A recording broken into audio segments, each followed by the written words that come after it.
I'm Artificial Fire Tiger, and I've been producing electronic music for quite a long time now, and I'm going to give you the benefit of my experience so you can improve your music.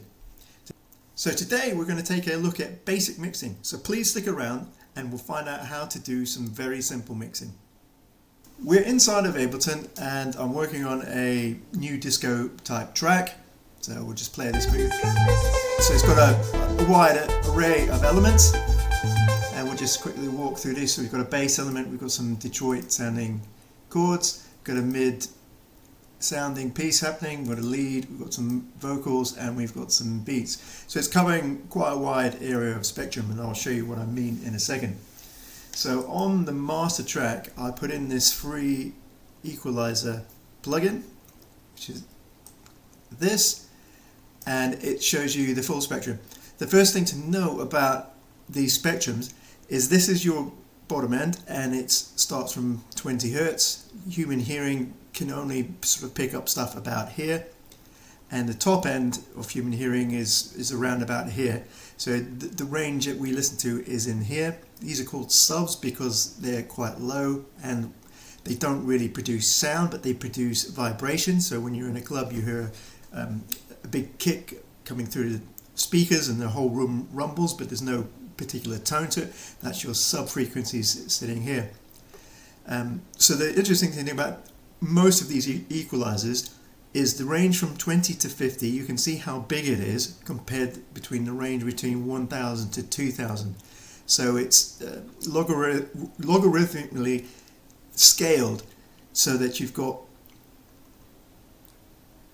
more frequencies shown in a smaller area.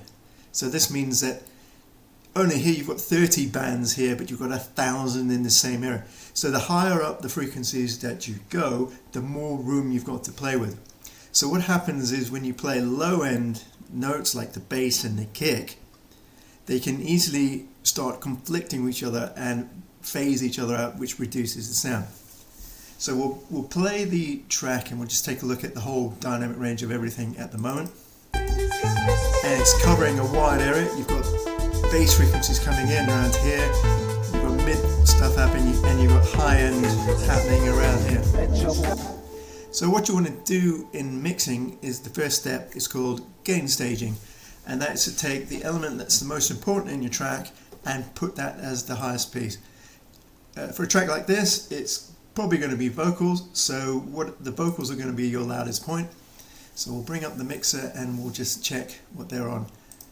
So everything is 0 to 0, basically the highest gain points on these that can be set. So everything is set to 0, which is the highest points that these can be set to. And if we just play this a second, we can see that the vocals are peaking around here. So that's our highest element. And we want the lead to be lower than this. So what will work is if the vocals are on the 0, so we'll leave them at the highest point, and we'll turn everything else down in relation to that, in relationship to them. So I'm going to turn down this lead. So the lead is now sitting lower to this one. I'm just going to take a look at the meters. The mids are quite low anyway, and the Detroit chords are hitting quite high. So we're just turning those down. A good area to set your gain controls to is round about -12 or -8 around this area, which gives you plenty of room for later when you go to the mastering stage.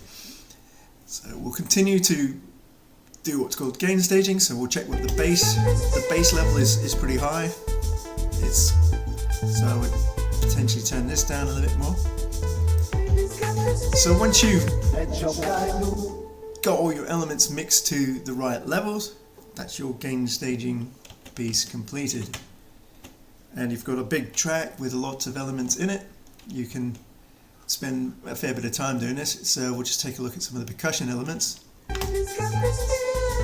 mean, they're coming in fairly low, so I wouldn't be so concerned about it.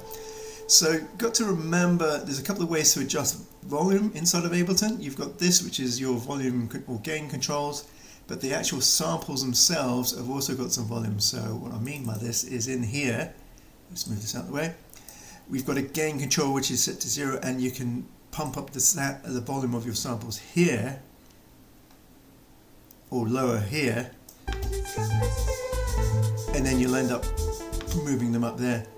So if you get a sample that's very low, for example, coming in, and you can see by the graph that it looks like this, it might be worth pumping up the gain to about there, for example, and then if we just go back to our box, you can see now it's peaking a lot higher, and you probably, depending on the recording levels and so on, you probably want to bring this down to give you some room around here. So we'll just take that back to whatever it is. So there's two ways to adjust your volume, actually within the sample, for example, and then inside actual instruments, say our pluck, which is our Diva pluck, they've also going to have outputs, volume controls inside them, which will adjust the amount of volume coming in onto this track, for example, and then you can then adjust it using your master fader for that particular track. So the second thing to do within setting up your mix is to carve out some space using equalizers. So if we go back to the main point here, and we'll just bring in our equalizer back in again, what we're trying to do is clear space in this area for the bass and kick. Now if I solo the lead, for example, so we'll just solo this lead, you'll see that it's hitting here. The peak of its sound is around here, because these are the notes that are coming in, and you can see the frequencies that they're hitting. But it's also bringing in this low end stuff. And a lot of synths do this, they'll have some sub bass frequencies and bass frequencies coming in. And what will happen is if you layer 4 or 5 of these, you're going to get a lot of stuff coming in here, which is what creates a muddy bottom end. So one of the first tricks on pretty much any instrument that's not a kick or bass, or specifically works within this area around 20 to 100, maybe a little bit higher depending on what you're working on, is to take your lead sounds and equalize out the bottom end. So I'm just going to drop an EQ8 on here, and what you can do is do a pass here, wrong way around, sorry, do a pass here and take this up to whatever your taste is. I usually put it around this area, and that means any sound here is not going to come through. So when we play it, you can see how much we've cleaned up the area. This is it coming through, a whole bunch of frequencies, and this is with our equalizer applied here. You could potentially even take it up to here, because the main points of the sound are around this area, and this is going to be pretty much nothing much happening really. It's not going to be adding too much. So let's take another look at some other ones. So the lead is always a good one to check your leads. So this one here, we'll do that one quickly. So also a lot of end stuff coming in that's not going to be discernible when your bass and kick is coming. They're all going to be conflicting with each other. So I'd also drop in another one of these. Once again, put the pass on, clean up all that area here, and basically you could just copy this entire clip. So stop that a second, and let's see what's happening with these Detroit chords. They're not kicking in, so they're kicking in about here.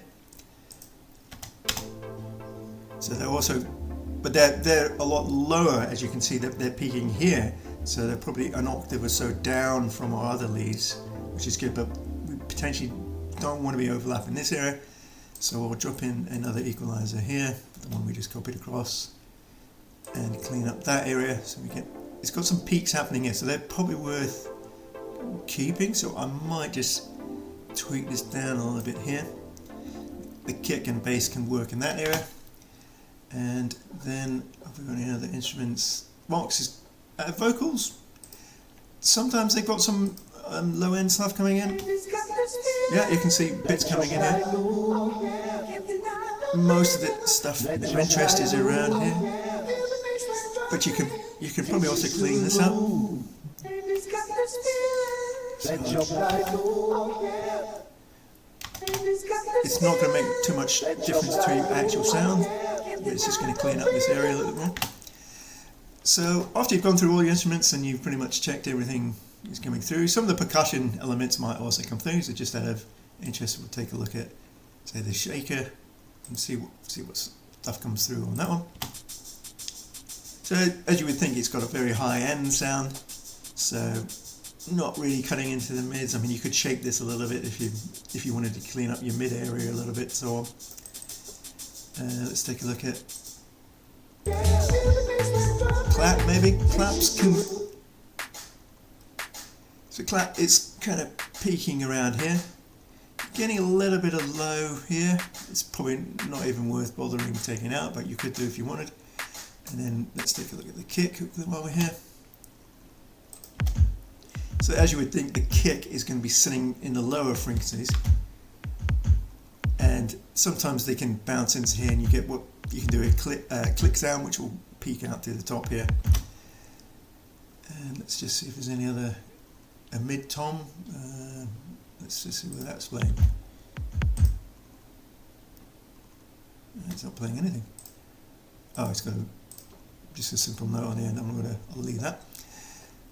So that's pretty much it for sorting out your mix.